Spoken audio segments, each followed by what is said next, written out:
saatekülaliseks 12. klassi lõpetaja kuldmedaliga Linda Janter. Tere! Räägi siis praegu üleüldiselt ennast, et kes sa oled ja millega sa tegeled? No, ma võin öelda, et ma olen selline suurte unistustega inimene. Ma olen väga kultuuri- ja kunstilembene. Ma tegelen igasuguste loovate asjadega, kirjutan luuletusi, ma olen ka laule kirjutanud.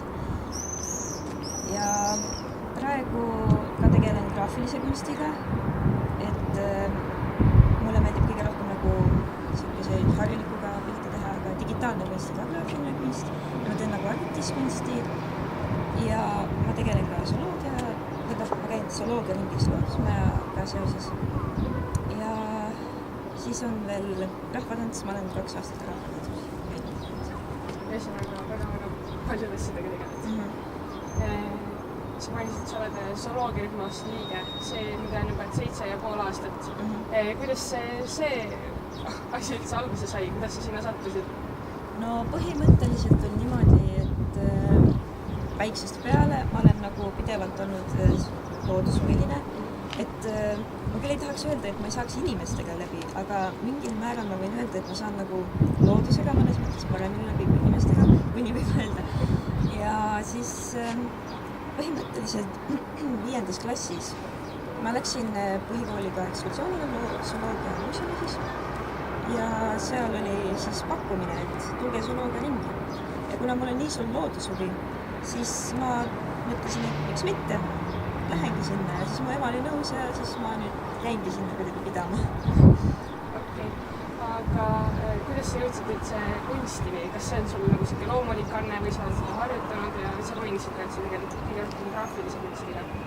Et kuidas see kõik välja näeb, kus see alguse sai?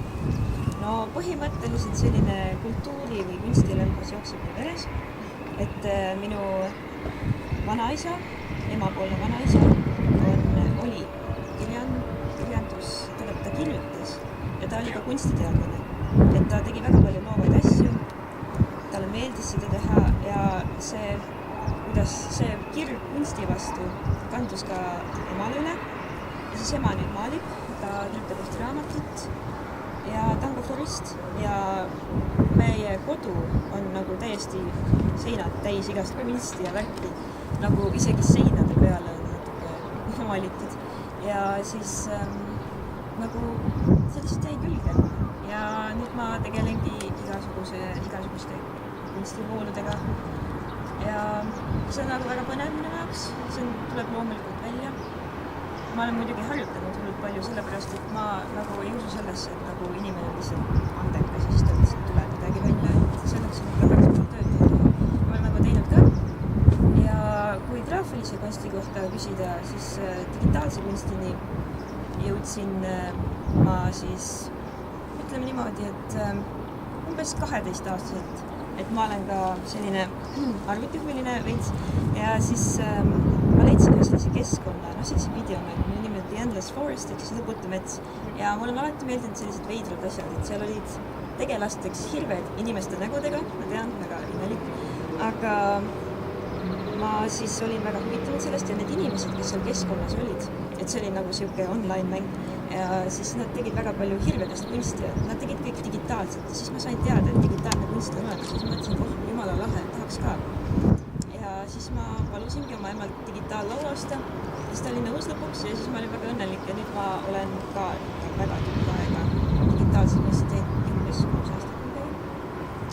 Milline see digitaallaud välja näeb või kuidas üldse nagu see protsess välja näeb, kui sa hakkad alustada? Digitaallaud on põhimõtteliselt iseenesest selline metallplaat, hästi lame selline, saad laua peale panna. Ja siis seal on nagu peal selline puutetundlik pind ja kui sa nagu näiteks pastaka või näpuga mööda seda pinda ajad, siis arvutis selles monitoris tuleb see hiir ette ja siis ta järgibki nagu sinu liigutusi, et nagu see ekraanipind ongi monitori peal ära jaotatud ja siis sa saadki niimoodi töötada. Selleks on muidugi mingeid kunstiprogramme ka vaja, aga neid on tänapäeval väga palju ja väga mugavad teha. Aga kuidas sul siis need esimesed joonised välja tulid? Ma saan aru, et või vähemalt praegu tundub see minu jaoks küll üsna keeruline, mina ei saaks isegi pliiatsiga eriti hakkama. Et aga kui sa oled nagu peaaegu arvutis nagu jälgima, et kuidas see oli alguses raske ka sinu jaoks? No ikka, noh, see ikka vajab harjumist, see on nagu selline ebatavaline protsess, et see ei ole nagu paberi peal tegemine.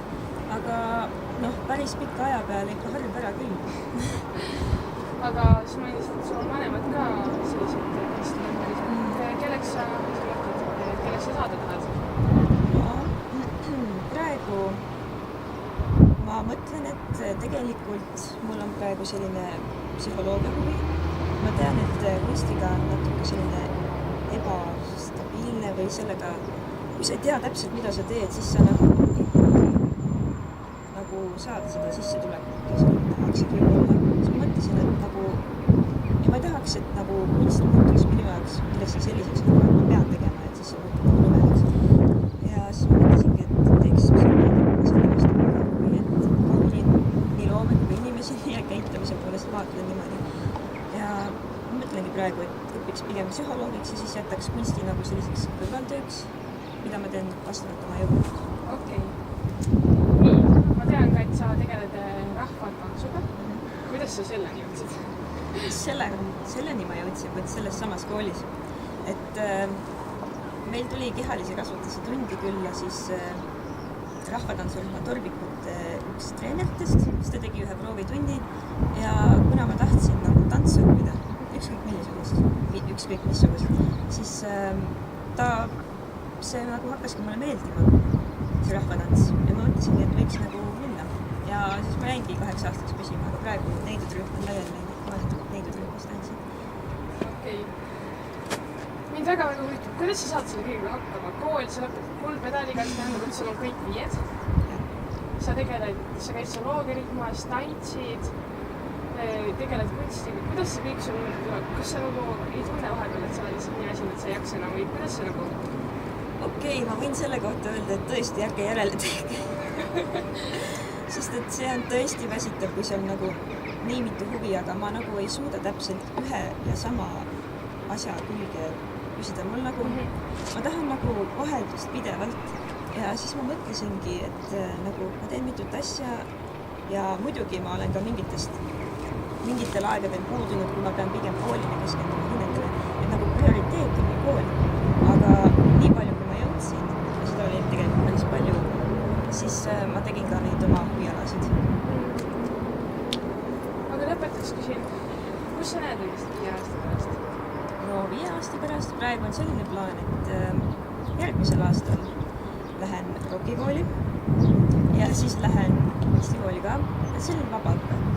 Et nagu lihtsalt nagu ennast koguda, sellepärast, et mul tõesti tamp peal olnud ja siis nüüd ma veits puhkust ja pärast seda ma kavatsengi siis Tartu Ülikooli arvatavasti minna psühholoogiat õppima ja siis vaatame, kus sealt edasi.